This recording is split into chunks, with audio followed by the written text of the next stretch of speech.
Well, like I'll look at it all Yeah. and, I'll see biscuits and, oh God, it would be so nice to have biscuits. And I could have that, what else do I have to serve with it at home? And then, or I look at the muffins and, okay, there's muffins. Or, I just see these things that have been delicious to me in the past, rye bread, I mean, just Hmm. anything, anything at all that's made with sugar or flour or So are you dairy. almost pre-tasting it?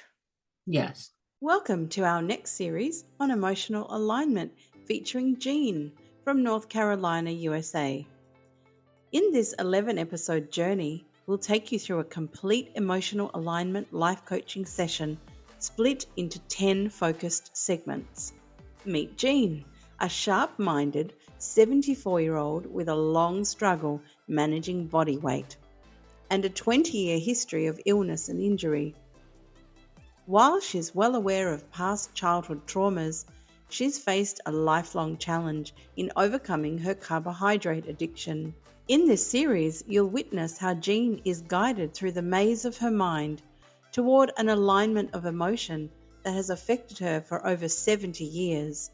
Watch, learn, like, and subscribe for more. In episode 2, I asked Jeanne, when did a low-carb diet first enter her life? She explained that she's known for a long time that all things that she eats that are white are bad for her. But 2 years ago, she began following a carnivore lifestyle. She has, however, struggled at every turn to stay on track. Jeanne admits that she faces a powerful addiction to sweets and pastries. Now, as we continued, I asked her what winning this battle would look like to her. She responded with certainty about solving the problem, but rated her struggle as a 10 out of 10. We explored her triggers, and the biggest one that shows up is at the grocery store, because once she buys it, she knows she's going to eat it.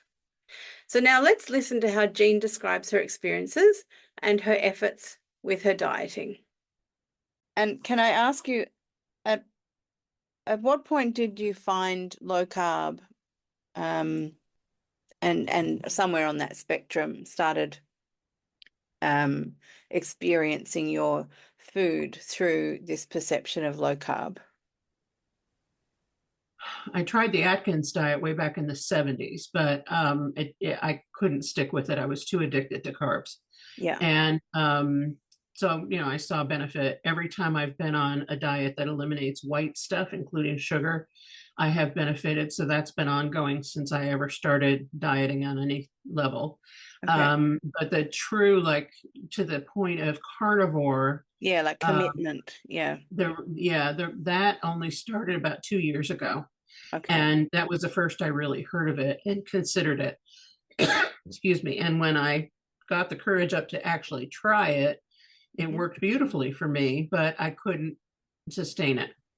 Yeah. My addiction to the sweets would always get me. So the most recent weight loss I had, I was being successful over with carnivore at the beginning of this year. And for 2 solid months, I was pretty strictly carnivore. Then I started slacking off a little bit. And then over the Easter holiday, I went to visit family and ate carbs on the car trip to and from. And that immediately triggered me right back. And Oh, I've been yeah. on a spiral ever since then. Okay. So haven't been able to break through that one. Yeah, especially with the hurricane. So Yes. you're When all they're sending you is Cheetos and yes. Here, eat sandwiches with some. white bread and peanut butter and jelly and Yes, here, eat some chemicals. yeah. What you need. Hello, I'm JoannaRuth, but you can call me Joanna. I've embraced a carnivore lifestyle increasingly for the past 10 years.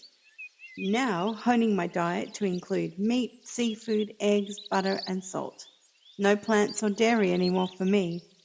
With 30 years of experience in education, teaching both adults and children, I've spent the last 20 years developing effective life coaching methods.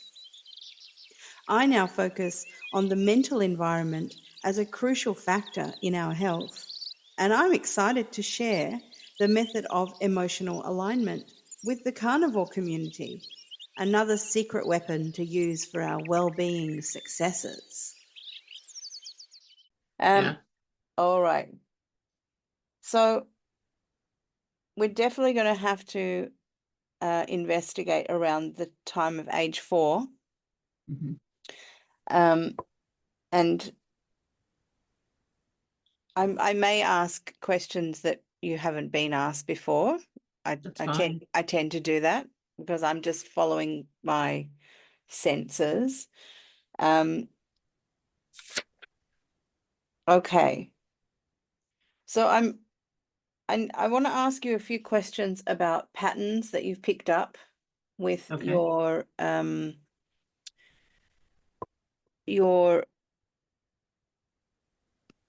so we're looking at the external environment, how it feels like it's driving you at certain times.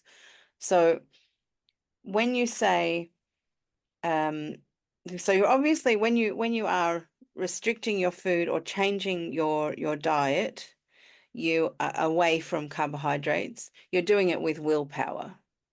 Mm-hmm. And that willpower can be strong at times, and you're a very strong willpowered person. But there's no match for the subconscious, no matter how strong you are. And so over time, on a scale of 0 to 10, how much have you learned of your inability to win this battle? Well, I don't believe that I have an inability to win this battle. I believe I can win this battle. Mm-hmm. But the level to which it's apparent that I'm struggling with it is a 10. Right, yeah.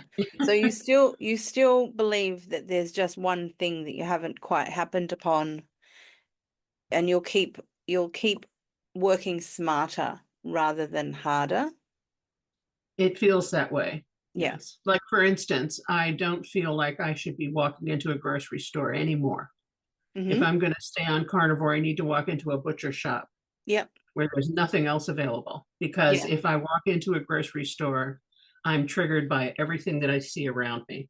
Okay. So let's talk about these triggers and what patterns you've observed.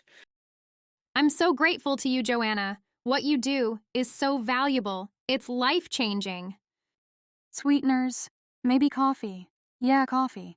I'm going to try to get help getting off coffee. I can't wait for a reply. So, and the thinking that's going on that you're aware of. So let's start with walking into a grocery store, your average grocery store, with what attracts you. So you walk in, I'm going to buy meat and eggs and some butter because I'm a carnivore.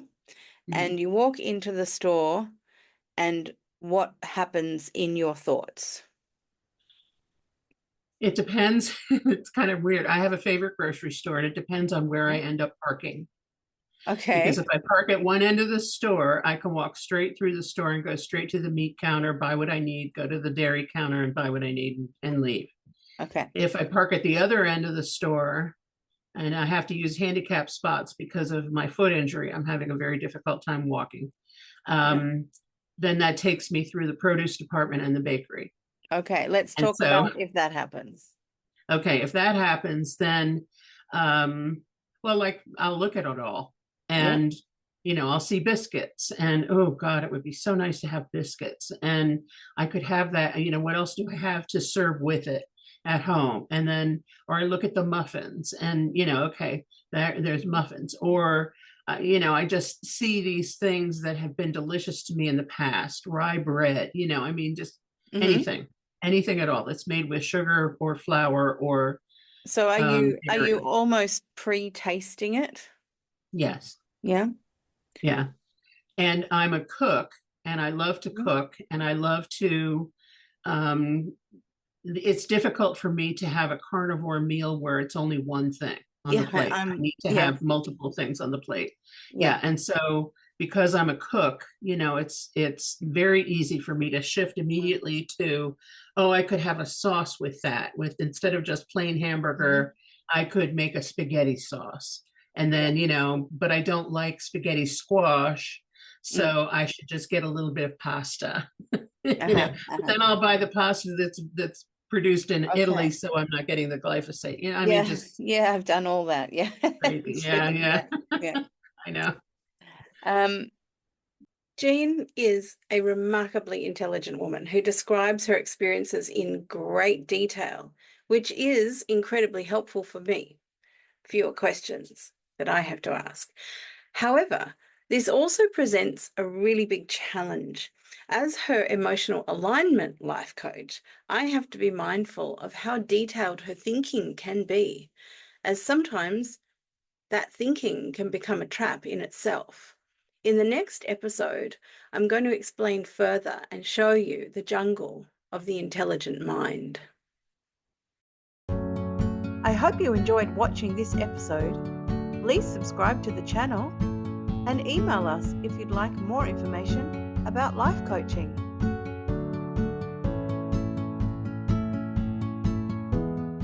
Here's a playlist for the entire series. Please like and subscribe, it helps more than you know. See you in the next video.